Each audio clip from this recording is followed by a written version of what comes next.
Hello, everyone. Welcome back to On Point Politics. And today, I kind of wanted to do a little quick video and just updating everybody on my official February battleground map for the 2024 presidential election.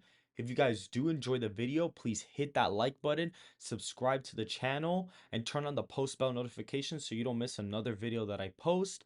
And without further ado, let's get into the video. And so currently, this is my 2024 battleground map for the 2024 presidential election. You can see that I have three shades of color for each candidate here, and you can see darkest red is basically 95% chance those states go to the party that holds them.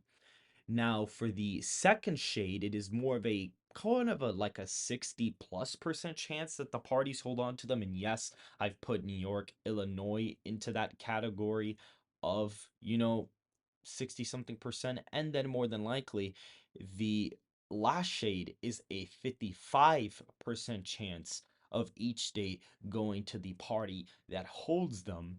And now the last four states, which have the yellow shade, are the toss-up states. That could basically go either way. This is not a marginal map. This is more of a kind of a battleground map just to show, okay, these states basically either are completely guaranteed to go for the party or there is a pretty high chance for them to go. And so right now, Trump is currently at 261 electoral votes and Joe Biden is at 226.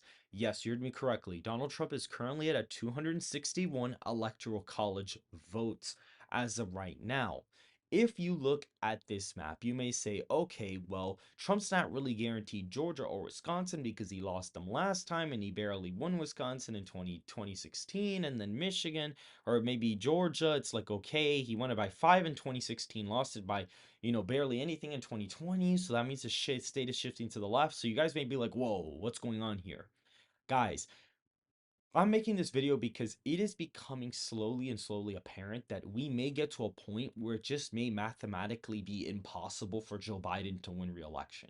It just may not happen, especially Wisconsin. I've already said before, Wisconsin is joining the likeliness of Texas, Florida, and North Carolina going Republican. Wisconsin basically has an 80% plus chance of going Republican, 90% plus chance. I cannot see it getting any closer than this. It is probably going to go to Trump by 2.5 to 3 percentage points. If you look at the state in 2020, the state barely voted for Biden by only 20,000 votes in 2020, and his turnout will go down in the state. And Trump's, we can say, okay, maybe it goes up, maybe it stays the same, but for sure Biden's going to drop.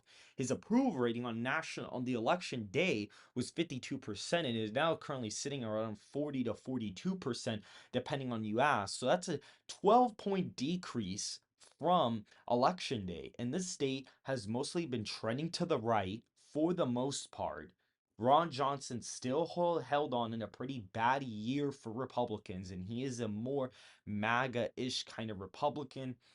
And so if you're looking at this map, there's also lots of room to grow for Trump to really grow in here. You could see a state like maybe this county could get even more Republican. There are so many counties that could be deep, deep red, and the demographics are there.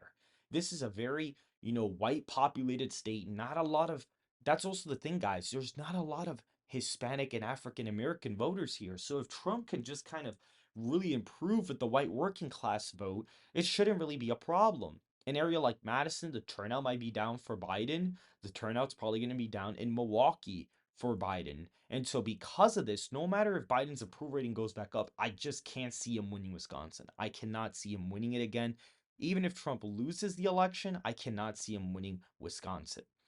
Georgia has recently been added in my talk of possibly being a state that Biden won't be able to win again. Here's something that's very apparent. Biden is hemorrhaging Black American support. Georgia, the whole reason why the state ended up going for Biden at this point in time was because of very high African American support and turnout. And the African American turnout is going to go down. He's going to lose support with black voters. Even if Trump only gets like what, 15, 14%, that's still not going to be enough for Biden to win Georgia. So even if Biden goes back up, I cannot see him getting the 88% that he got. Trump's support is still going to go up with African American voters because of the border and etc. and other things that are going on, especially high prices for groceries, high prices for gas, the economy, immigration, foreign policy. These are shifting a lot of Hispanic and African American voters his way. And that's also one of the reasons why I cannot see him losing Texas or Florida or even a state like North Carolina. So, really, without the lean states, Trump's floor is really 245.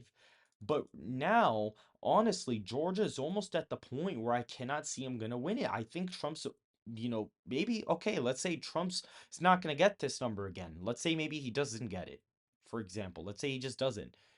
Biden's turnouts are gonna 100% dip because of African American voters not turning out and some white working class voters not turning out for him. And so because of that, I just cannot see him winning the state of Georgia at this point in time. Now, is it 100% guaranteed Trump will 100% win it or Biden? There's no way Biden can win it. No, but it is approaching the point where I can see Trump basically winning the state by a pretty comfortable margin. I'd say that he probably wins it by 2 to 4 points, kind of similar to Wisconsin. Maybe it is a higher margin than Wisconsin, but we'll have to kind of wait and see.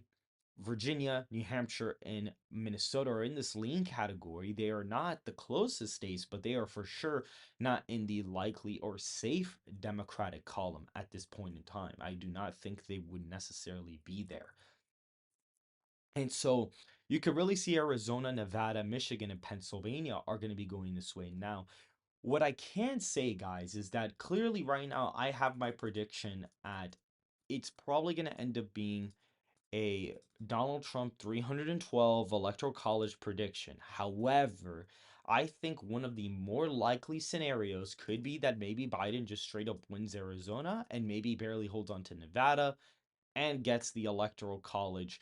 Donald Trump would still win the electoral college, no problem. This is in kind of a scenario I could see really happening, but I kind of want to just update everybody on my battleground for 2024, at least my official battleground map. I'm going to be updating this every single month. I'm using this based off of my own predictions, my model, and other things. And so this is basically what I got for now. If you guys did enjoy the video, please hit that like button, subscribe to the channel, and turn on post notifications so you don't miss another video that I post. And I hope you guys have a good rest of your day.